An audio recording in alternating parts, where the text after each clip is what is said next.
જય હિન્દ વિદ્યાર્થી મિત્રો, સ્વાગત છે તમારું આપણી આલ્ફામીટ ચેનલમાં. તો આજે આપણે જોવાના છે ઇતિહાસના મોસ્ટ આઈએમપી 30 પ્રશ્નો. તો શરૂ કરીએ. પ્રશ્ન નંબર 1, સાચા વિધાન તપાસો. એમાં પહેલું વિધાન છે ભારતમાં નખાયેલ પ્રથમ મુસ્લિમ વંશ મામલુક વંશ હતો. અને બીજું વિધાન છે ભારતમાં ગુલામ વંશના સ્થાપક કુતુબુદ્દીન એબક હતા. તો અહીં વિદ્યાર્થી મિત્રો સાચો જવાબ આવશે બી, બંને વિધાનો સાચા છે. પ્રશ્ન નંબર 2, સાચા વિધાન તપાસો. એમાં પહેલું વિધાન છે કુતુબુદ્દીન એબક અજમેર ખાતે કુવત ઉલ ઇસ્લામ મસ્જિદ બનાવી હતી. અને બીજું વિધાન છે કુતુબુદ્દીન એબક લાખ બક્ષના ઉપનામથી જાણીતો છે. તો અહીં વિદ્યાર્થી મિત્રો સાચો જવાબ આવશે સી, બંને વિધાનો સાચા છે. પ્રશ્ન નંબર 3, સાચા વિધાનો તપાસો. એમાં પહેલું છે ભારતમાં લોહી અને લોખંડની નીતિ લાવનાર બલબન હતો. અને બીજું વિધાન છે ભારતમાં ઈરાની પ્રથા સજદા અને પાબોશ શરૂ કરનાર બલબન હતો. અહીં વિદ્યાર્થી મિત્રો સાચો જવાબ આવશે સી, બંને વિધાનો સાચા છે. પ્રશ્ન નંબર 4, નીચેનામાંથી કયો શાસક રાજધાની લાહોરથી દિલ્હી લઈ આવ્યો હતો? તો અહીં વિદ્યાર્થી મિત્રો સાચો જવાબ આવશે બી, ઇલ્તુમિશે એણે રાજધાની લાહોરથી દિલ્હી ખસેડી હતી. પ્રશ્ન નંબર 5, સાચા વિધાન તપાસો. તો અહીં વિદ્યાર્થી મિત્રો સાચો જવાબ આવશે, પહેલા ઓપ્શન બોલી જોઈએ. એમાં પહેલું છે તુગલક વંશની સ્થાપના ગયાસુદ્દીન તુગલકે કરી હતી. બીજું છે મોહમ્મદ બિન તુગલક તરંગી સુલતાન તરીકે ઓળખાય છે. અને ત્રીજું વિધાન છે તુગલકાબાદ નગરની સ્થાપના એટલે કે તુગલકાબાદ નગરની સ્થાપના મોહમ્મદ બિન તુગલકે કરી હતી. તો અહીં વિદ્યાર્થી મિત્રો સાચો જવાબ આવશે સી, માત્ર 1 અને 2 વિધાન સાચું છે. જ્યારે ત્રીજું વિધાન છે તુગલકાબાદ નગરની સ્થાપના મોહમ્મદ તુગલક નહીં આવે, પણ ત્યાં સાચો જવાબ આવશે ગયાસુદ્દીન તુગલકે કરી હતી. પ્રશ્ન નંબર 6, સાચા વિધાન તપાસો. ખલજી વંશના સ્થાપક અલાઉદ્દીન ખલજી હતા. બીજું વિધાન છે ખલજી વંશની રાજધાની કિલ્લો ખરી એટલે કે દિલ્હીમાં હતી. ત્રીજું વિધાન છે ભારતમાં પ્રથમ રોકડ વેતન પ્રથાની શરૂઆત કરનાર અલાઉદ્દીન ખિલજી હતો. તો અહીં વિદ્યાર્થી મિત્રો સાચો જવાબ આવશે ડી, આપેલ તમામ વિધાનો સાચા છે. પ્રશ્ન નંબર 7, ગુજરાતમાં સૌપ્રથમ આવનાર દિલ્હીનો સુલતાન કોણ હતો? તો અહીં વિદ્યાર્થી મિત્રો સાચો જવાબ આવશે મોહમ્મદ બિન તુગલક, કે જે ગુજરાતમાં આવનાર સૌપ્રથમ દિલ્હીનો સુલતાન હતો. પ્રશ્ન નંબર 8, સાચા વિધાન તપાસો. એમાં પહેલું વિધાન છે સલ્તનત કાળના અકબર તરીકે ફિરોઝ શાહ તુગલક ઓળખાય છે. અને બીજું વિધાન છે ફિરોઝ શાહ તુગલકે 24 પ્રકારના કર લાગુ કર્યા હતા. તો અહીં વિદ્યાર્થી મિત્રો સાચો જવાબ આવશે સી, બંને વિધાનો સાચા છે. પ્રશ્ન નંબર 9, સાચા વિધાન તપાસો. એમાં પહેલું છે તુગલક વંશનો અંતિમ શાસક નાસિરુદ્દીન તુગલક હતો. બીજું વિધાન છે સૈયદ વંશનો સ્થાપક ખિઝર ખાન હતો. અને ત્રીજું વિધાન છે ભારત પર તૈમૂરનું આક્રમણ વર્ષ 1398માં થયું હતું. અહીં વિદ્યાર્થી મિત્રો આપેલ તમામ વિધાનો સાચા છે. પ્રશ્ન નંબર 10, સાચા વિધાન તપાસો. એમાં પહેલું છે ભારતમાં સૌપ્રથમ અફઘાન શબ્દની સ્થાપના કરનાર બહલોલ લોદી હતો. બીજું છે આગ્રા શહેરની સ્થાપના સિકંદર લોદીએ કરેલી હતી. અને ત્રીજું છે લોદી વંશનો અંતિમ શાસક ઇબ્રાહિમ લોદી હતો. તો અહીં વિદ્યાર્થી મિત્રો 3 વિધાનો સાચા છે, એટલે સાચો જવાબ આવશે ડી, આપેલ તમામ વિધાનો સાચા છે. પ્રશ્ન નંબર 11, સલ્તનત કાળનો કયો શાસક ગુલરૂપી ઉપનામથી કવિતાઓ લખતો હતો? તો અહીં વિદ્યાર્થી મિત્રો સાચો જવાબ આવશે ડી, સિકંદર લોદી છે એ ગુલરૂપી ઉપનામથી કવિતાઓ લખતો હતો. પ્રશ્ન નંબર 12, સાચા વિધાનો તપાસો. ભક્તિ આંદોલનની શરૂઆત પૂર્વ ભારતથી થઈ. અને બીજું છે અદ્વૈતવાદનો સિદ્ધાંત સ્થાપનાર આદિ શંકરાચાર્ય હતા. તો અહીં વિદ્યાર્થી મિત્રો સાચો જવાબ આવશે સી, બંને વિધાનો સાચા છે. પ્રશ્ન નંબર 13, જોડકા જોડો. તો અહીં વિદ્યાર્થી મિત્રો આપણે સાચો જવાબ કહી દઈએ છીએ કે ભાઈ સાચો જવાબ અહીં આવશે એ. એમાં પહેલું છે પહેલાની સામે બી એટલે કે જ્યોતિમઠ છે એ ઉત્તરાખંડ આવશે. બીજું છે શારદા પીઠ છે એ ગુજરાતમાં આવશે.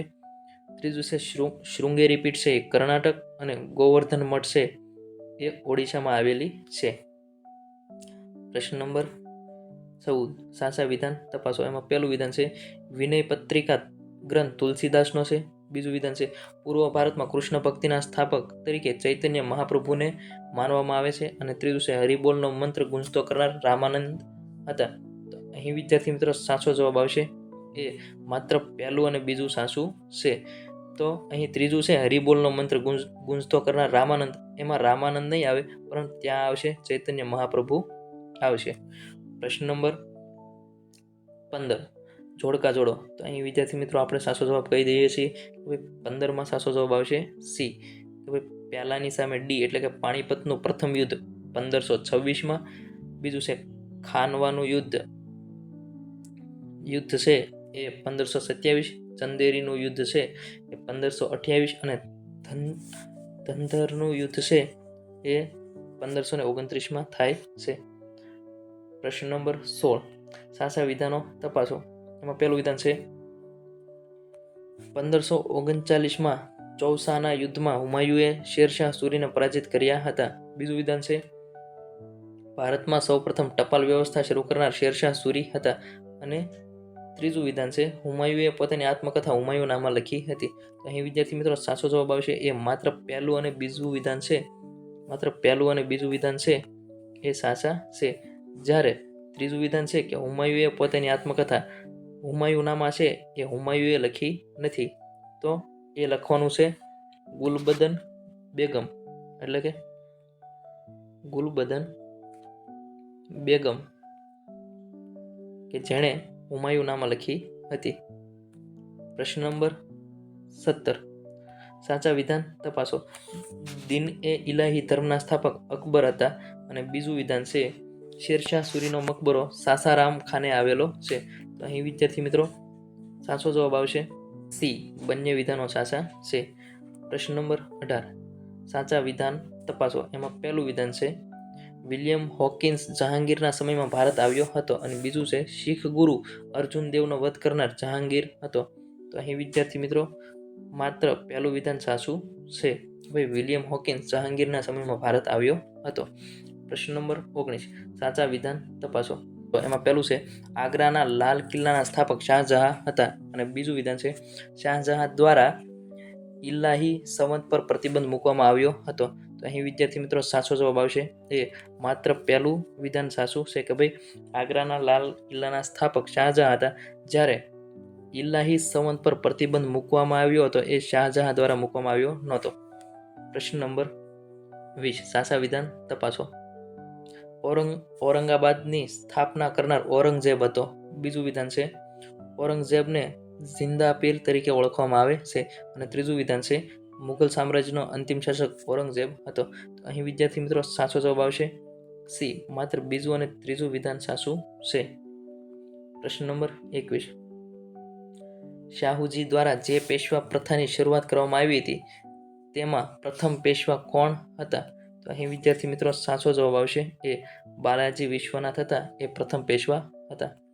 પ્રશ્ન નંબર 22, મરાઠાઓની રાજધાની રાયગઢથી સતારા કોણે ફેરવી હતી? તો અહીં વિદ્યાર્થી મિત્રો સાચો જવાબ આવશે બી, રાજા રામ છે એણે મરાઠાઓની રાજધાની રાયગઢથી સતારા ફેરવી હતી. પ્રશ્ન નંબર 23, સાચા વિધાનો તપાસો.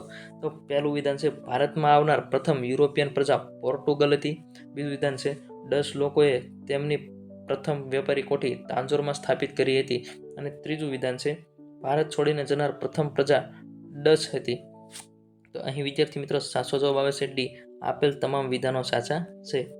પ્રશ્ન નંબર 24, પોંડિચેરીની સ્થાપના કોના દ્વારા કરવામાં આવી હતી?